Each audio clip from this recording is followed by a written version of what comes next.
এটা শরিয়া কিংবা রাষ্ট্রীয় আইন দিক থেকে তো এটা অপরাধ নয়। এখন 20 বছর আগে আমি ছাত্র জামানায় বিয়ে করেছি, পারিবারিকভাবেই অল্প সময়ের মধ্যেই সেটা সেপারেশন হয়েছে, পারিবারিক যে কোনো বনিবনা না হওয়ার কারণে। এরপরে যাকে বিয়ে করেছি তিনি এখনো আমার সঙ্গে আছেন, সেখানে আমার 4 সন্তান আছে। তো আমার বিরুদ্ধে আমার বর্তমান দ্বিতীয় স্ত্রী নাইমা কেন পড়েছেন সেটা স্বাভাবিকভাবেই অনুমেয়। সে কোনো একটা চক্রের হাতে অবশ্যই পরিচালিত, না হয় 1 বছর আগে যেখানে বাসায় আমার মোবাইল তিনি অনায়াসেই ব্যবহার করতে পারেন, তিনি লক জানেন, তারও ফিঙ্গার দেওয়া আমার মোবাইলে, তিনি কেন আমার হোয়াটসঅ্যাপকে আমার অগোচরে তার ডিভাইসে নিয়ে রাখবেন 1 বছর পর্যন্ত, এবং আমার বেডরুমে সিসি ক্যামেরা কেন দেবেন? না, আমি আগে বিশ্বাসের সর্বোচ্চ জায়গায় তো একজন পুরুষের কাছে তার স্ত্রী থাকে। আপনি আর একা নন, ইউনিভার্সাল কার্ডিয়াক হসপিটাল আপনার হৃদয়ের আরো কাছে। উনি প্রকাশ্যে বলেছেন একটি মিডিয়ায় যে আমি নাকি 9টি বিয়ে করেছি এবং আমার অনেকগুলো পরকীয়া সম্পর্ক। মানে দিনকে রাত বলা যেমন মিথ্যা, তার এই স্টেটমেন্টও ঠিক ততটাই মিথ্যা। এ ব্যাপারে আমি আমার আইনজীবীর সঙ্গে আলোচনা করে তার এই যে আমাকে সম্মানহানি করেছে, আইনগত কি ব্যবস্থা নেওয়া যায় সেটা আমি আলোচনা করে ব্যবস্থাও নেব ইনশাল্লাহ, সিদ্ধান্ত গ্রহণ করেছি।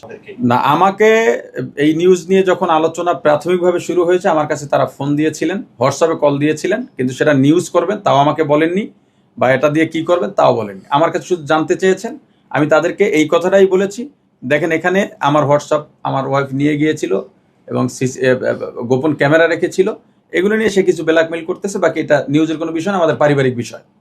এবং আজকে দুঃখজনকভাবে আপনাদেরকে এখানে আনতে হলো, তারা যেহেতু এরকম একটা প্রতিবেদন করেছে শুধুমাত্র আমাকে হেয় করার জন্যেই। আপনারা দেখবেন প্রতিবেদনে শুধুমাত্র আমাকে কিভাবে ছোট করা যায়, এখানে না আছে দেশের প্রতি কোনো মেসেজ, জাতির প্রতি কোনো মেসেজ বা ইসলামের প্রতি কোনো মেসেজ।